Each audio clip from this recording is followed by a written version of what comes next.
My dear students, मैं अपने इस वीडियो में आपको बताने जा रहा हूँ पैसिव वॉइस विथ मॉडल्स।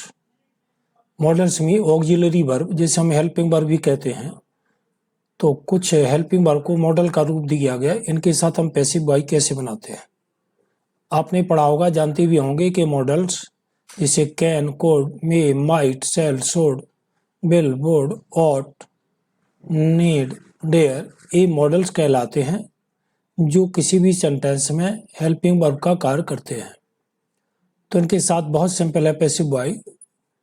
यदि हमारे किसी सेंटेंस में मॉडल का यूज है तो हमको पैसिव किस प्रकार बनाते हैं उसके स्ट्रक्चर के माध्यम से आप समझिए। तो इसको पढ़ने से पहले यदि आप हमारे चैनल पर पहली बार आए हो तो चैनल को सब्सक्राइब जरूर करें, वीडियो लाइक शेयर करना बिल्कुल ना भूलें। अब देखिए हम आगे बढ़ेंगे कि एक्टिव वॉइस में सेंटेंस लिखा है जैसे I must help the poor.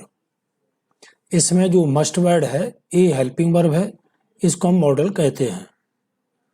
तो सेम है जैसे अदर टेंसेस की पैसिव वॉइस बनाते हैं, सेम स्ट्रक्चर है कि सबसे पहले ऑब्जेक्ट यूज होता है, इसके बाद हेल्पिंग वर्ब जिसको हम मॉडल्स कहते हैं, के साथ ओनली बी जोड़ देते हैं। कोई भी मॉडल हो, मॉडल्स के साथ हम बी का यूज कर देते हैं। बाकी मेन वर्ब का थर्ड फॉर्म यूज होता है, वाइस सब्जेक्ट और अदर वर्ड। जैसे I must help the poor, तो सबसे पहले सेंटेंस में ऑब्जेक्ट क्या है, द पुअर, द पुअर। चूंकि मॉडल चेंज नहीं होता, मॉडल मस्ट है तो मस्ट ही रहेगा, कैन है तो कैन रहेगा, वुड है तो वुड रहेगा। इसके बाद हम बी जोड़ देंगे तो हो जाएगा must be. Helping verb help का थर्ड फॉर्म होगा हेल्प्ड। चूंकि सब्जेक्ट है हमारा आई तो उसको बाई ऑब्जेक्ट के रूप में, बाई सब्जेक्ट के रूप में हम बाई मी यूज करेंगे। तो हमारा पैसिव बन जाएगा the poor must be helped by me. आप समझ गए होंगे। फिर देख लीजिए नेक्स्ट सेंटेंस में जैसे लिखा ही कैन स्पीक इंग्लिश। इसमें ऑब्जेक्ट क्या है, इंग्लिश। चूंकि मॉडल कैन है तो कैन का कैन ही रहेगा, इसके बाद हम बी ऐड कर देंगे तो हो जाएगा कैन बी। वर्ब है स्पीक, स्पीक का थर्ड फॉर्म स्पोकन, ही का ऑब्जेक्ट है हिम, तो ये जो हो जाएगा बाई हिम। इसी तरह नेक्स्ट सेंटेंस में मॉडल है शुड। तो चूंकि आपको बस इसमें ऑब्जेक्ट समझना होता है, वो किसी भी सेंटेंस में चाहे वो अफर्मेटिव हो नेगेटिव हो, एक्टिव वॉइस में ऑब्जेक्ट सदैव वर्ब के बाद यूज रहता है। जैसे इसमें वर्ब है लव, इसके बाद यूज आप देखेंगे कि अगर एक बार अवर है तो अवर अकेला ऑब्जेक्ट नहीं, इसमें ये समझना है कि यदि कोई पजेसिव केस है तो पजेसिव केस तो पजेसिव ऑब्जेक्ट नहीं हो सकता, जिसको हम ऑब्जेक्टिव केस कहते हैं। तो यदि किसी सेंटेंस में पजेसिव केस है तो पजेसिव केस के साथ जो नाउन यूज होता है तो विथ नाउन के हमारा ऑब्जेक्ट का कार्य करता है। तो हमारा ऑब्जेक्ट होगा अवर कंट्री। फिर मॉडल से शुड, तो शुड का शुड रहेगा, बी जोड़ देंगे और लव्ड। अब चूंकि हमने बाई एस यूज क्यों नहीं किया, क्योंकि पिछले वीडियोज में आप नहीं पढ़ाया तो देख लीजिए कि विदाउट एजेंट हम जो पैसिव वॉइस बनाते हैं उसमें बी और दे दो सब्जेक्ट ऐसे हैं जो all community, all society, all people के रूप में कार्य करते हैं। तो हम इनको विदाउट एजेंट पैसिव वॉइस बना सकते हैं। हम लिख भी सकते हैं बाई एस और हटा भी सकते हैं, उससे मीन्स में कोई डिफरेंस नहीं होता है। देखिए इसी तरह दे में बिंदा मैच, इसमें सब्जेक्ट है दे, क्योंकि ऑब्जेक्ट है द मैच तो सबसे पहले ऑब्जेक्ट द मैच, फिर मॉडल है मे के साथ बी और बॉर्न। हमने बाई देम का यूज नहीं किया, ये विदाउट एजेंट कहलाएगा। लेकिन इसके अलावा बी है, दे है, यदि सब्जेक्ट में हमारा ही, सी, एट या यू यूज हो तो हम इसको विदाउट एजेंट यूज नहीं कर सकते, विदाउट एजेंट पैसिव वॉइस नहीं बना सकते। बाकी जैसे एनीबडी है, समवन है, सम ओनली वन है, समबडी है, एवरीवन है, इनको हम भी विदाउट एजेंट यूज कर सकते हैं। जैसे anybody can easily do this work, इसमें ऑब्जेक्ट है दिस वर्क, तो सबसे पहले ऑब्जेक्ट दिस वर्क, फिर हमारा मॉडल कैन, कैन के साथ भी तो हो जाएगा कैन भी। यूजली जो एडवर्ब है जहाँ यूज हुआ वहीं यूज करेंगे, ईजली डू का थर्ड फॉर्म डन, इसको हम बाई एनीबडी यूज नहीं करेंगे। समवन हो, वन हो, एवरीवन हो, एनीबडी हो, somebody हो, इसको हम विदाउट एजेंट यूज करते हैं। नेक्स्ट देखिए everyone will do his homework, इसमें ऑब्जेक्ट है हमारा हिज होमवर्क, क्योंकि हिज पजेसिव प्रोनाउन है तो इसके साथ विथ नाउन के यूज ऑब्जेक्ट का कार्य करेगा। चूंकि इसमें मॉडल है विल, विल फ्यूचर टेंस की हेल्पिंग वर्ब, इसको मॉडल भी कहते हैं। विल के साथ बी वर्ब का third form done by everyone.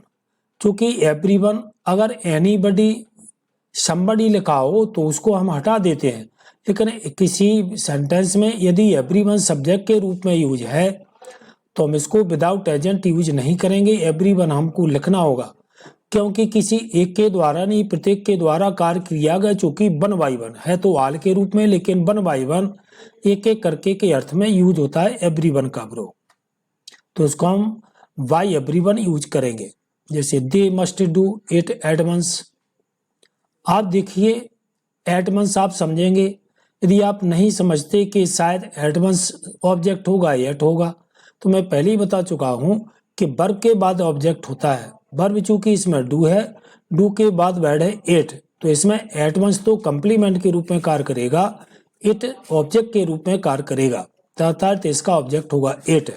तो सबसे पहले यूज करेंगे एट, फिर हमारा मॉडल मस्ट का मस्ट रहेगा, बी जोड़ देंगे, डू का डन हो जाएगा, जो कंप्लीमेंट है वो लास्ट में यूज होगा एट वंस।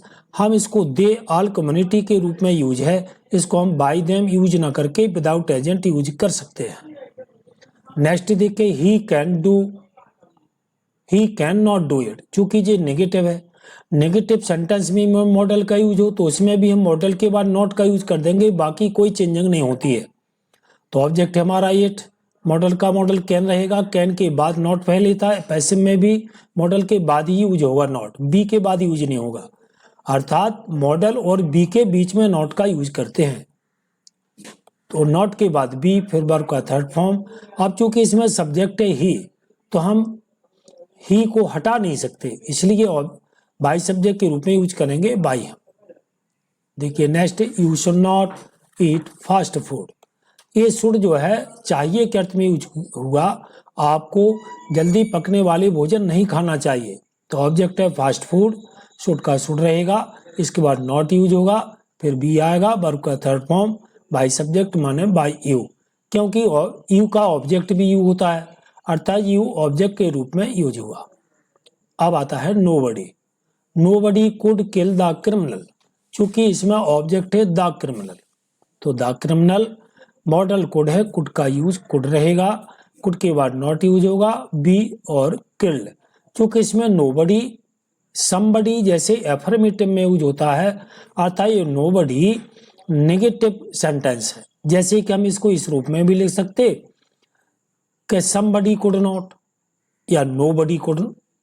आप चूंकि चाहे समबडी लिखेंगे तो कुड मॉडल के बाद नॉट का यूज होगा तो नेगेटिव कहलाएगा, ये हम नोबडी पहले यूज कर देंगे सब्जेक्ट के रूप में, तो जो नो वर्ड है ये नेगेटिव वर्ड है, अर्थात ये नेगेटिव सेंटेंस है, इसमें डबल नॉट का यूज नहीं करते, इसलिए नोबडी वाला सेंटेंस नेगेटिव ही सेंटेंस कहलाएगा।